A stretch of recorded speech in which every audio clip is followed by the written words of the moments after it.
Okay, here we go. Stand by. 3, 2, 1, action. Assume nothing. Brash, bald-faced blasphemy. Question everything. I find it extremely hard to imagine. Open your eyes. It is quite all right to be an atheist. The fastest growing group of people in the country has been measured as being those who have no belief or who are atheists. You don't have to be apologetic or quiet about it. Challenge the opposition. You see religion on 100 fronts losing the argument. And start thinking. This is The Thinking Atheist Worldwide.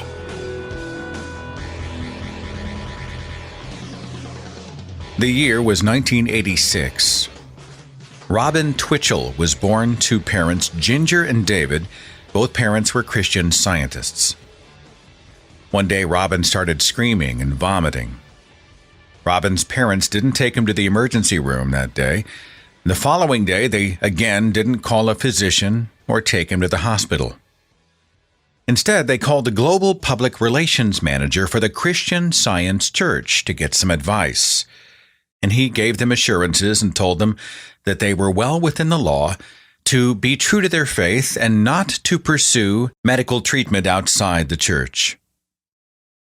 Day 4, a church nurse made a notation that Robin was listless, not eating, moaning in pain. Wounds had appeared on Robin's thigh. Robin was force-fed, and his mother was told to continue the force feeding every 30 minutes. Day 5. Robin was vomiting a brown, foul-smelling substance, according to the report. Soon after, Robin Twitchell was dead. He had died of peritonitis and a twisted bowel. In the autopsy photos, you could see bright red around the lips and chin, probably because Robin's stomach acid had eaten away skin after all the vomiting. His scrotum and about 15 inches of ruptured intestine were jet black due to lack of blood supply. His body was severely dehydrated. Neighbors had reportedly closed their windows so they couldn't hear the child screaming. A representative of the Christian Science Church claimed that just before his death, the child had been completely, miraculously healed, despite the fact that rigor mortis had already set in before the parents even dialed 911. The parents were charged in the death of their child, and they were convicted of manslaughter in 1990. 3 years later, the Massachusetts Supreme Court overturned that conviction on a technicality, but also made a ruling that parents had a legal duty to provide necessary medical care for their children, regardless of their religious beliefs. Massachusetts today has no religious exemptions in the criminal and the civil code dealing with medical care for sick children. There are religious exemptions for vaccinations, metabolic testing of newborns, and lead poison screening. Robin Twitchell was 2 years old when he died. A more recent story, 2012, Arian Grandin was at her home in Parma, Idaho, when she started to experience nausea and vomiting. This went on for 3 days. Weakness, lethargy, she couldn't eat or drink. And ultimately, she fell into unconsciousness before she died of cardiac arrest. Her parents belonged to the Followers of Christ Church, which discourages medical care and puts its trust in prayer and religious rituals. The last post on Arian's Facebook page said this: "Can't wait for school." She was 15. Dennis Lindbergh lived with his aunt, who was his legal guardian. Dennis was 14. He and his aunt both declared themselves devout Jehovah's Witnesses. He had been diagnosed November 2007 with acute lymphocytic leukemia. Doctors had recommended a 3-year program, which included chemotherapy, and warned that several blood transfusions were going to be necessary to prevent fatal side effects from the chemo. Dennis and his aunt both said no to the transfusions. They were Jehovah's Witnesses. So the chemo was given without the transfusions because they had accepted the other non-transfusion aspects of the program. Wasn't long before Dennis developed severe anemia and an enlarged heart. Dennis's grandmother saw all of this happening and attempted to step in. She contacted Child Protection Services, which immediately contacted Dennis's biological parents. Remember, he was living with his aunt. His biological parents had struggled with addiction during Dennis's early years, and that drug addiction is why they didn't have custody of their son at the time. The parents were flown to Seattle for a court hearing. They asked for custody, and they asked that their son receive the blood transfusions that were so desperately needed. Superior Court Judge John Meyer ruled that Dennis was a mature minor, and he had the right to make the independent choice as to his own care. He was 14.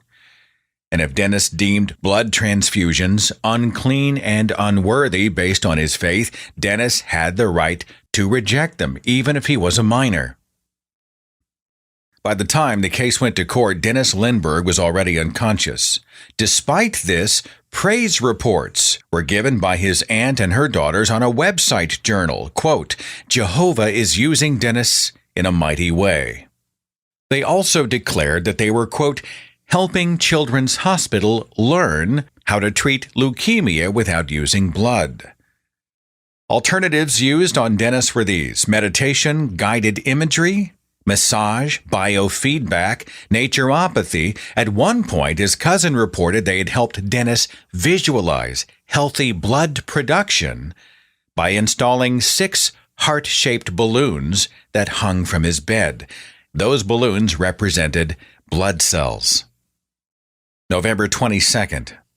The tone of the public reports became darker, referencing Satan's greatest test. Dennis's aunt and cousins posted an announcement, and I'll read the announcement directly. It said this, quote, "We compassionately understand your confusion and perhaps even your anger at the decision that Dennis and his family have made. We understand that this is an amazing, bright young man who has before him 70, maybe 80 years to contribute to this world. While we empathize with your strong feelings, we ask that you attempt to respect Dennis's fight for what he and his family believe so strongly in. We see this life, whether it be 14 years long or 84 years long, as temporary and relatively short to the everlasting life that Jesus and his Father Jehovah promised true Christians who remain faithful. We appreciate your struggle because we've spent the past 2 weeks in endless conversations with very kind, earnest, dedicated professionals whose sole purpose in life is to save people's lives. However, these extremely intelligent people have come to know Dennis, as many of you know him, and they've come to respect him and his faith, even though it contradicts what they firmly believe. He has so very strongly stood for all of his beliefs with everyone he has known, and everywhere he has been in his short life.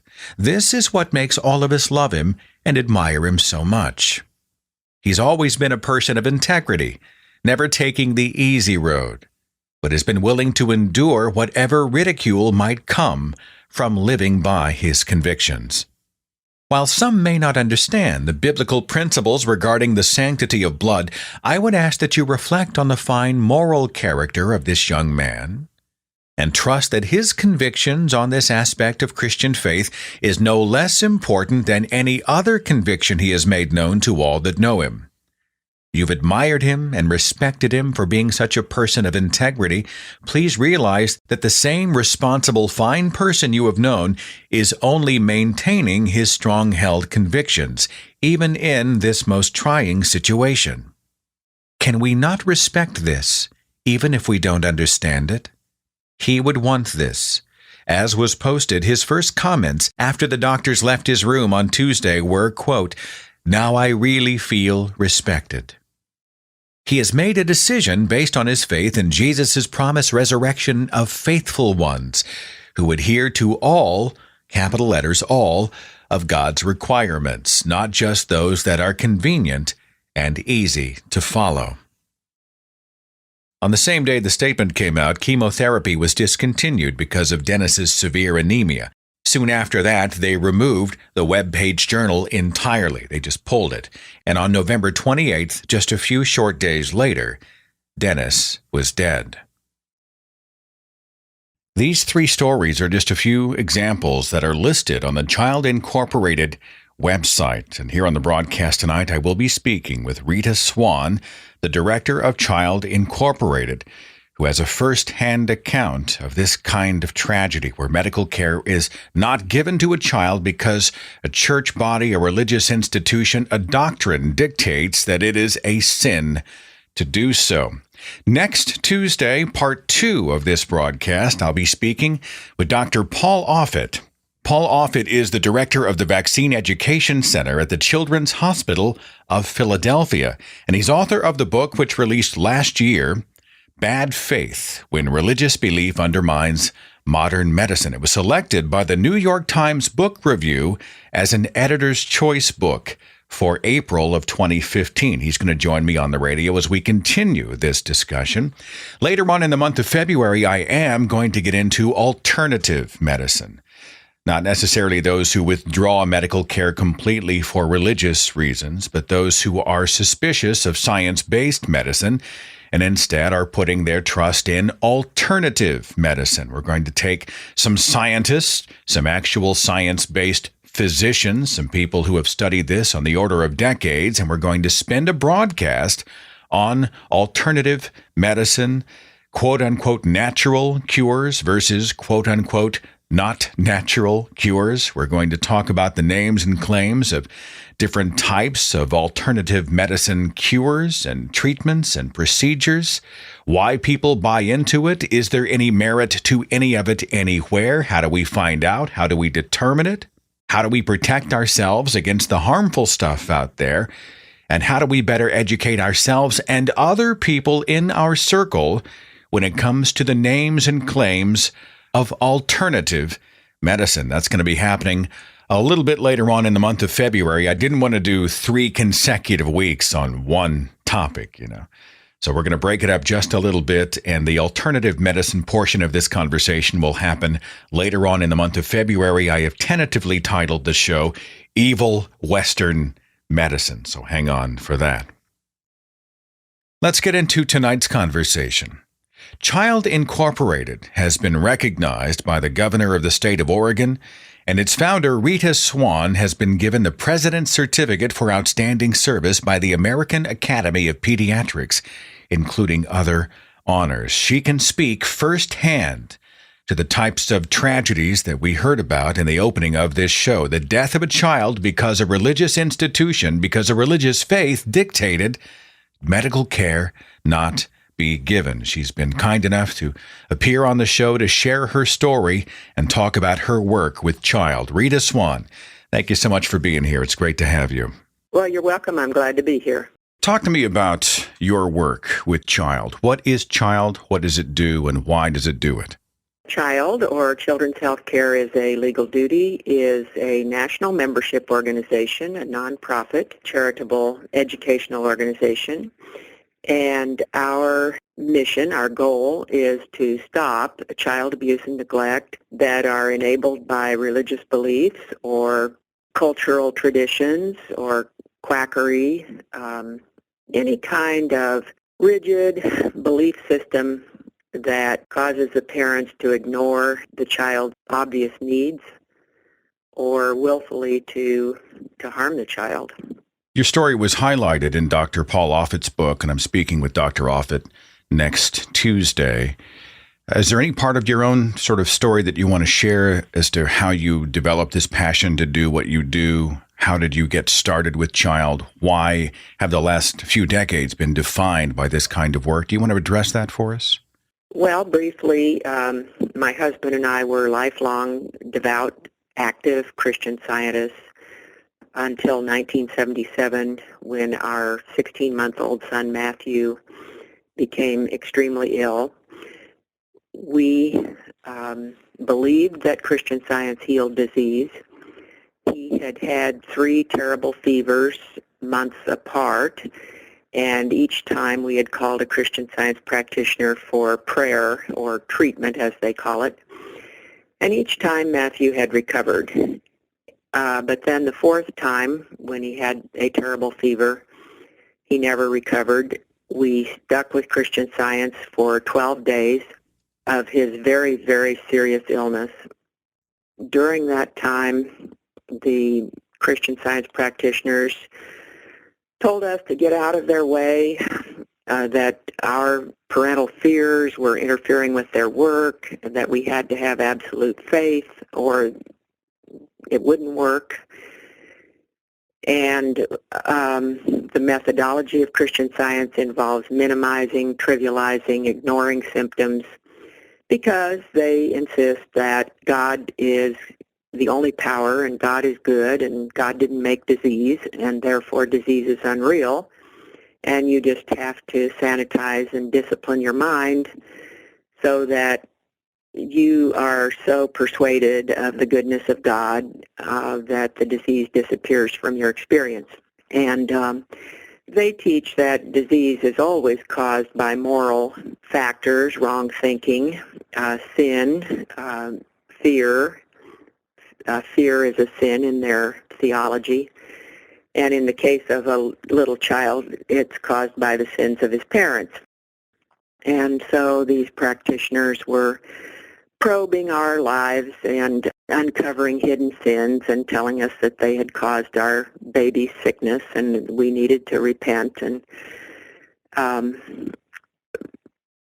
get ourselves back with God. And so, they put you on a program of claiming that the healing will come if you do this and that, and that they're the authority figures. They've had many cases just like this, and Christian Science always works. It's a perfect science. And but on the 12th day, the Christian Science practitioner told us that Matthew might have a broken bone, and that Christian Scientists were allowed to go to a doctor for setting broken bones. We had tried to dismiss her 3 days earlier, and we had told her at that point that we wanted to go to a doctor, and she threatened us. She said that we would have a long, hard road back to Christian Science if we did, and that she would not be able to pray for Matthew if we went to a doctor. And that was very strong church policy, that they cannot give you a Christian Science treatment if you voluntarily go to a doctor, unless it's for exceptions that the founder, Mary Baker Eddy, decided were convenient, and one of them was for a broken bone. So on the 12th day, she told us that Matthew might have a broken bone and that Christian Scientists were allowed to go to a doctor for that, and we immediately got into the car with our 7-year-old daughter and our baby and went to the nearest hospital. And there, the disease was eventually diagnosed as advanced meningitis, and emergency neurosurgery was done. Matthew lived for a week in intensive care and then died. But the practitioner was furious with us for going to a doctor, and she said, "I didn't tell you you could go to a doctor. You could have just taken him to an x-ray clinic and not told them about the fever and all this other." And it just shows that you've had this temptation to resort to materia medica all the time, and I always knew that, and so forth. Rita, what is a Christian Science practitioner? Is it like a priest? They are, quote, accredited by the church to perform spiritual healings. Mary Baker Eddy, the founder of Christian Science, set up her religion as a healthcare system in the 19th century when there were a tremendous number of isms purported to heal disease. Medical care was pretty unregulated, and so there were all kinds of theories, water cures, graham cracker cures, all sorts of systems. And so her system was just one more, as she saw it. And she uses terminology from medical science for Christian Science stuff. So that's why she calls the faith healers practitioners, and she calls their prayers treatments. She calls the people that they pray for their patients. They send bills for these treatments, and the church is constantly working to get third-party reimbursements for these bills, just as if they were a bill for medical care. The church also has other people called nurses who are not state licensed. They do not work under the supervision of state licensed personnel. They have no medical training. They don't even have first aid training. They can't take a pulse or use a fever thermometer, but they get Medicare and Medicaid for the type of nursing that they do in their Christian Science sanatoria. So the church has worked pretty hard to get their methods recognized as health care. They got the Internal Revenue Service to allow the bills that the Christian Science practitioners send for their prayers to be deducted from income tax as a medical care expense. You had said that the church had told you that your sins brought on this malady. This is common in the Christian Science church. They essentially sort of pour all of this guilt and shame upon the parents for what is happening to their young children? Yes. Mary Baker Eddy says plainly that the cause of all disease is ignorance, sin, or fear. And in the case of a little child, it's the wrong thinking of his parents that have caused this. So compounding all of this that you're going through, you're having to carry the spiritual burden, wondering, what have I done, and when have I done it, and how do I undo it, right? Oh, yes. One of the practitioners had me write a letter to my father to patch up a quarrel. She said, I know you'd be willing to do anything that would help little Matthew, and so she made me do that. And, then you wait for something good to come from that project, and the days just drag on.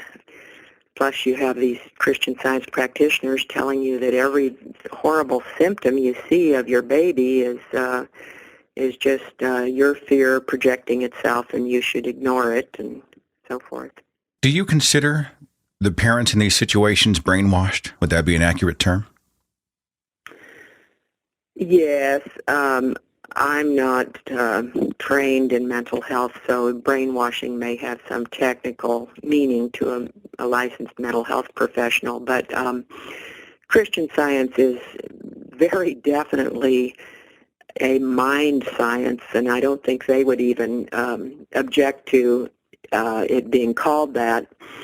They teach you that the material brain is unreal, that God is the only mind, and God is going to give you all of your thoughts that you can have. And so when you have thoughts of sin, disease, and death, when you see a traffic jam, when you see war, you see poverty, you have to argue to yourself that you don't really see those things because God is good and God is in control of the universe and He didn't make those things, and you can just become so absorbed in the goodness of God that your whole experience around you reflects this perfection of God. So you propelled out of this tragedy, and I'm so sorry that all of this has happened to you. I mean, we all hear the story, and it's just so heartbreaking, but I see that you've sort of propelled out of that and used it in a way to become an advocate for others in this situation. Was it soon after this happened? Was it years? I mean, how did you sort of become the child advocate that you are? Formally, we left the Christian Science church immediately. The only time we have set foot in a Christian Science church since we took Matthew to the hospital was to convey a letter, hand deliver a letter to the local Christian Science church withdrawing our membership. But we were still very afraid to leave Christian Science because of what the church teaches about doctors, and the local branch church wouldn't let us out for quite a while after we asked to be out. What do you mean? They wouldn't erase you from the rolls? No, they wouldn't let us withdraw. They said we were too confused to make a big, dramatic decision like that at this time, and we should wait until we had calmed down. And they called us up, and they said, you'll be at the doctor's office every day if you leave Christian Science. And that is the way they think. You know, they think that if you concede that man is mortal and man lives in a mortal body and he's going to die, and this fragile mortal body is subject to all these diseases, that you're going to have all these diseases, and so you'll be at the mercy of these doctors who dream up all these diseases and make them real. And it's extremely a very frightening prospect to them. So, they would call us up and they would threaten us with terrible things that would happen to us if we left. Not that they would, physically do violence to us, but that we would get sick. And you need Christian Science now like you've never needed it before, they said. And they told us stories about people in the church who had lost children and just went right on with their Christian Science faith and rose to higher positions in the church. It was unbelievable. One of the people they told us about, and we had no knowledge of that before when we were in that church. These people had never told about the losses of their children. We moved around a lot for graduate school, and so we hadn't been at that local church that long, but we didn't know that anybody in that church had ever lost a child. And then they tell us that the head of public relations for the Christian Science Church in Michigan had lost his child, and they said, why, he went to a church meeting the very day his son passed on, and he didn't even tell the other church members about it. And that was regarded as, the admirable, heroic behavior. And we had heard that public relations manager give a testimony in the church bragging that he had never missed a day of work due to illness. And then, you find out after the fact that he had lost his own son due to illness, So we waited for the local church to let us out. And finally they did when we wrote enough letters to them. And we had written letters to the mother church in Boston complaining about the practitioners and how they treated us. And I hoped that they would discipline the practitioners, but they didn't. And so we applied to withdraw from the international church. And again, they wrote to me and said, you're too confused to make this decision and you need more time. And the mother church official said, you will see Matthew again in proportion to your understanding that he has never died. They were using your own child against you as leverage when you tried to leave the church? Yes, that I would get to see Matthew again if I would just believe Christian Science strongly enough. They also said that I needed a more spiritual understanding of the motherhood of God, and the only way I could get that was to stay in the church. It was very frightening to leave Christian Science because we were so totally unfamiliar with medical science and medical care. But we had that week in the hospital, and the doctors had told us about the symptoms of meningitis, and from their description, we could see that what we and the Christian Science practitioners had interpreted as signs of progress during his illness were really signs of disaster. So I knew that Christian Science had accomplished nothing. One of the church members in our local church called us and said, now you know that, well, this is another thing, even though the Christian Science theology says you don't need to learn anything from medical doctors and you should never get a medical diagnosis, when we went to the hospital, the church members were very curious to know what the diagnosis was for Matthew, and they called us up and said, did they give it a name? And so we told them, and then apparently they figured up the counter story, So the head of the local church called us up after Matthew died, and we weren't coming back to church, and we had asked to be withdrawn. And she said, now you know that Christian Science heals everything. And she said, why, we've had a wonderful healing of a little boy of meningitis in the very next suburb. Do you think that was a fabricated story to bring you back? I learned the truth about the story over time. It nearly killed me to hear that Christian Science could heal little boys of meningitis. And, you just think, well, why didn't it do anything for my little boy? Why was I just such an abject sinner, and this other woman was so pure that she got a Christian Science healing? And I just said, I have to know what happened. And so I called the Christian Science church in the next suburb, and I said, I understand you've had a wonderful healing of a little boy of meningitis, and I'd like to know more about it. And then a couple weeks later, the mother called me, and she told me all about this Christian Science healing of her son. And her little boy was 17 years old, and his father was not a Christian Scientist, and so they eventually, the father eventually forced her to take him to the hospital, and the neighbors were getting concerned also, I guess.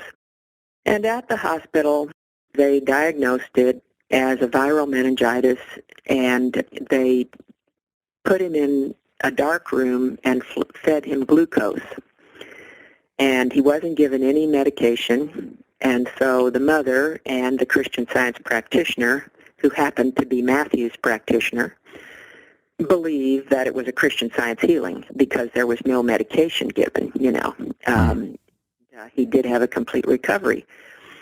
And I thanked her and hung up, and I just thought, well, that is so strange, because when we were in the hospital with Matthew, they emphasized that antibiotics were essential, and the disease was fatal without antibiotics, and I just have to figure this out. And so I went to the Wayne State University Medical Library, and I got out a gigantic book on diseases of children and read the section on meningitis.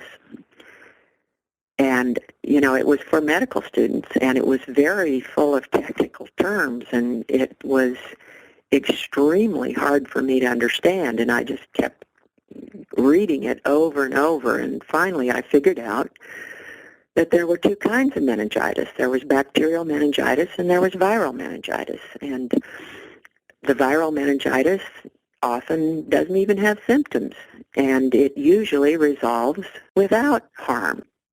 And, by contrast, the bacterial meningitis is fatal, almost always fatal, without antibiotics, prompt antibiotics. And when I understood that, I was sitting on the concrete floor of this library for a long time reading this huge book over and over, this section. And when I understood that, there was just such a strong feeling of physical relief that went through my whole body,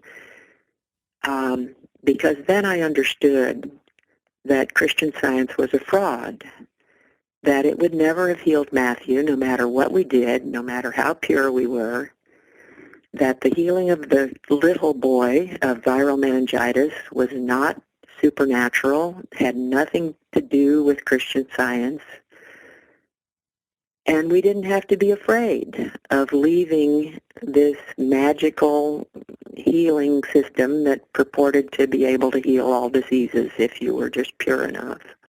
Many times when we hear stories of people who've gone through some sort of a life trauma and they've been in a very closed system, some sort of a religious system, a cult system, or what have you, and then some tragedy happens that rattles their cage and shakes their life to the core, and they emerge on the other side a skeptic of that belief system or that doctrine or that church body, that teaching, whatever.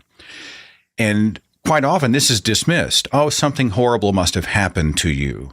That's the only reason you would have left the church. But I've come to see in many instances, it does often take a life-changing event for many people to sort of re-examine their lives and their views. Do you have any perspective on that? The idea of going through something so difficult that it causes you to reevaluate everything. Well, it certainly did in our case. There are many Christian Scientists who lose children and do not leave the church. Why do you think that is?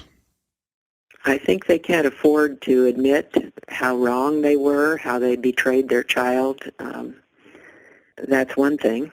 The church has lots of ways of rationalizing a tragedy like that, and they don't know how to live in the medical world. They have a suspicion that no other religion makes any more sense than Christian Science. It's a very stripped naked type of experience. We were just so stubborn, I guess. I mean, we just were determined to get out, whatever it took. The first thing we did was get our 7-year-old daughter immunizations. And, I just thought, well, I can't bear to have her come down with polio. I mean, we've lost our son, and she doesn't have any immunizations. We've got to do this. We've got to get her immunizations. So we went to the public health clinic, and we walk in with a 7-year-old daughter, and the nurse says, well, why hasn't she ever been immunized? And so I have to break down and cry and tell her the whole story, and she gets a first round of shots, and then we're told to come back again in another 2 months, and we do, and it's a different nurse, and she asks us, why hasn't this 7-year-old child gotten any immunizations before? And, and every time I had to break down and tell the story, it made me stronger. And well, I feel actually kind of bad having you tell the story again, but at the same time, it's such an important cornerstone of the rest of your life and all of your work. I appreciate you so much sharing transparently such a difficult moment in your life, because I think it gives people a window. We have these conversations, Rita. Are the parents responsible? Are they to blame? Or are they victims in these scenarios, or both? And I think that's a question many people are asking. Lock them up and send them to jail, or are they victims of bad ideas in a closed system, in a cult system that threatens them with perhaps eternal damnation? It's a very difficult thing. Well, they certainly are victims. Legally, I think they have to be held responsible. Parents have just got to be there for a child. Certainly the church bears just terribly heavy moral responsibility for the deaths of these children. But the parents have custody of the child. They're in the home. They see the child. They know more about the child than anybody else. And they have to have a legal duty to care for the child. So we have worked to remove the religious exemptions in the state laws that the Christian Science Church has gotten that allow parents to deprive their children of medical care. We certainly don't take a stand on punishment, I don't really want these parents to be sent to jail, but I do think that you have to have a penalty in the law in order to set forth a duty. That's just the way the law works. If you want your citizens to perform a certain duty, then you put a law on the books prescribing a penalty if they don't do it. And that's true for everything from running a red light to murder. And most of us wouldn't even put money in the parking meter if there weren't a fine, So there has to be a penalty on the law, on the books, in my opinion. We have to say clearly in the laws what society's expectations are.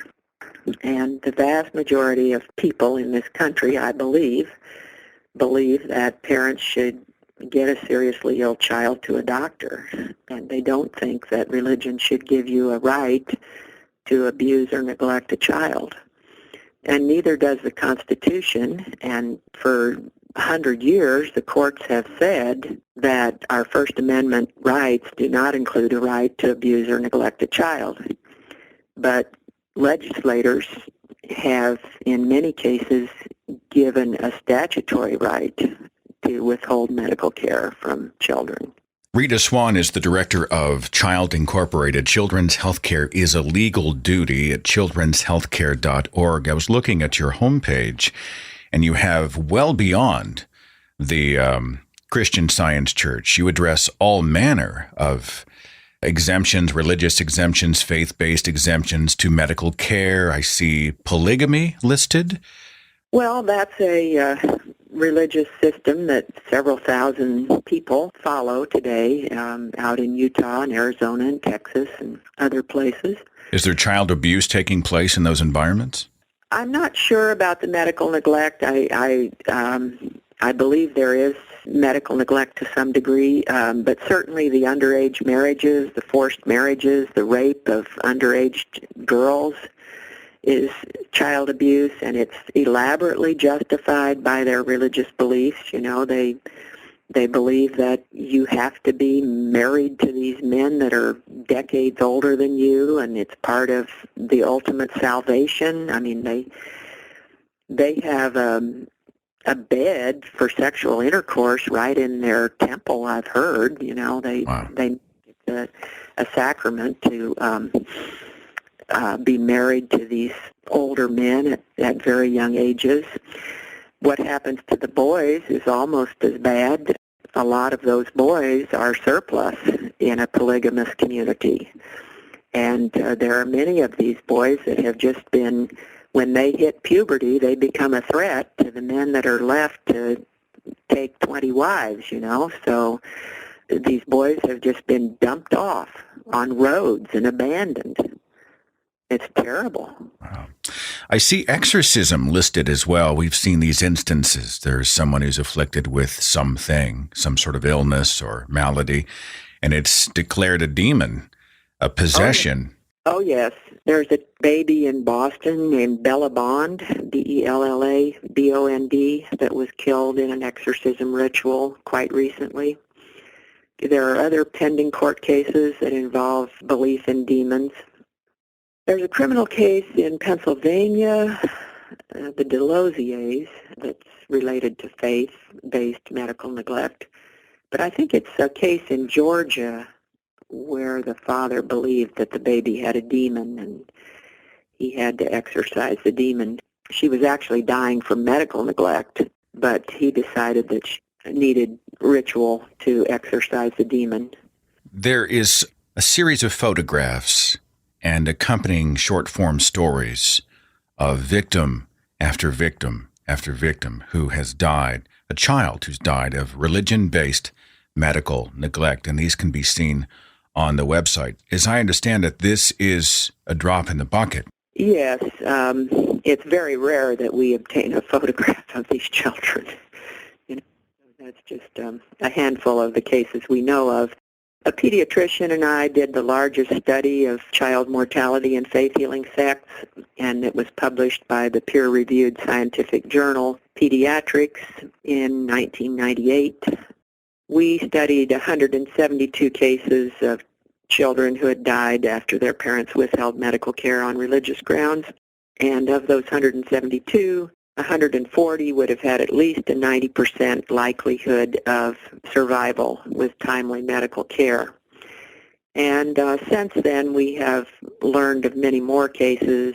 Today, we have over 400 cases of children who have died, U.S. children who have died since 1975 in faith-healing sects in the medical neglect context. So often it's the innocent who pay the price for the decisions of their guardians, you know, and so often it's the children, it's the vulnerable who pay the price for, let's face it, religious insanity. Yes. Is there something we can be doing to help you and Child Incorporated? Is there any way that our listeners, I mean, is it donations? Because I would love for all of us to sort of get behind it, support you and what you're about and the organization's work. How can we help you? Oh, thank you. Well, we certainly always welcome donations, and they are tax deductible. We are working in Tennessee and Virginia and Idaho this year. We have bills that have been introduced in Tennessee and a bill that will be introduced in Virginia today or tomorrow. And we're still hoping for something to happen in Idaho, which is the most urgent state because hundreds of children have died in Idaho. Oh, look, the delegate in Virginia has just given me a link to the bill. I just You've done a lot of presenting before legislatures and governing bodies and whatnot. Do you find that they're surprised and shocked by the information you're bringing to the table? Have they heard this stuff before? Many of them have not. And, it's hard to make it an issue to people. They haven't heard much about it. The Virginia bill has just been introduced by Delegate Sam Rasoul, R-A-S-O-U-L, in Roanoke, and it's HB 1295. In Tennessee, we have bills in both the House and Senate, HB 2043 and SB 1761. Virginia has a religious defense to felony crimes against children, including manslaughter.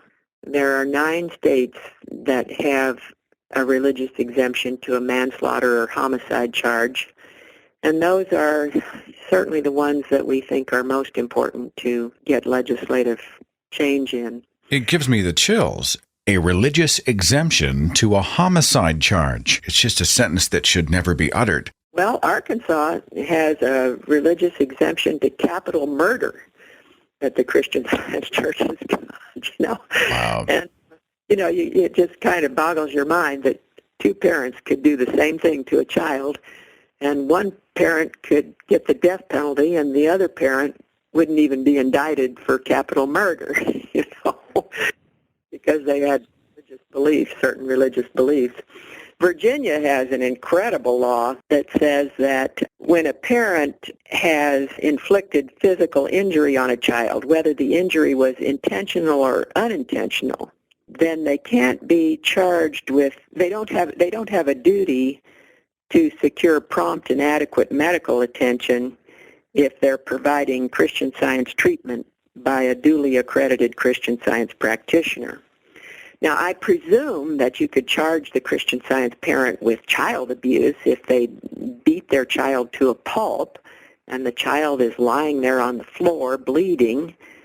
But Virginia has a law that in that situation where the parent has intentionally injured the child and the child shows evidence that it needs medical attention, the parent doesn't have any duty to get medical care for this child if the parent hires a Christian Science practitioner to pray for the child without seeing the child, I mean, they give this absent treatment, which is an argumentative form of prayer.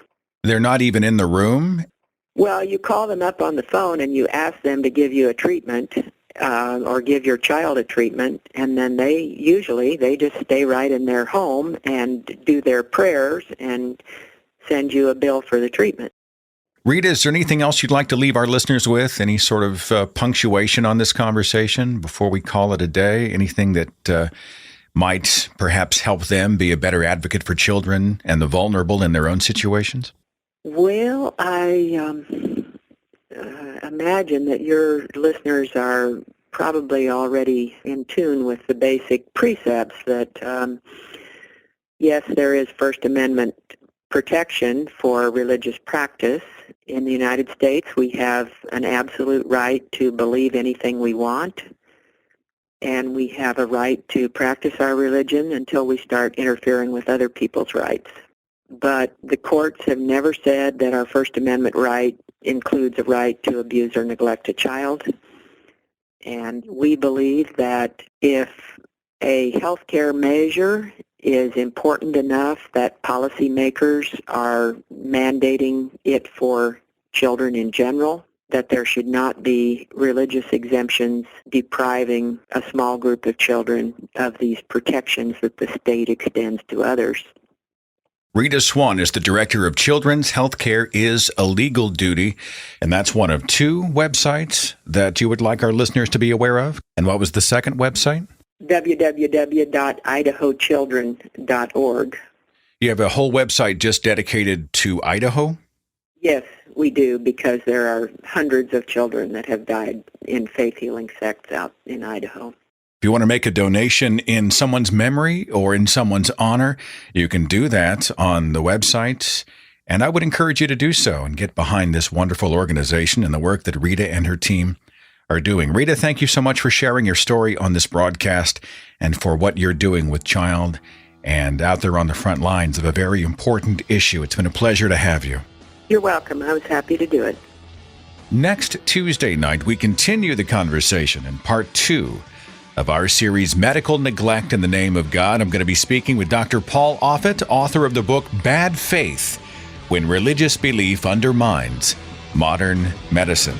I'll see you back here for that next Tuesday night on the Thinking Atheist Radio podcast. Follow The Thinking Atheist on Facebook and Twitter. Watch dozens of original videos on the Thinking Atheist YouTube channel. And visit our website for resources, links, contact information, the editor's blog, and more. thethinkingatheist.com.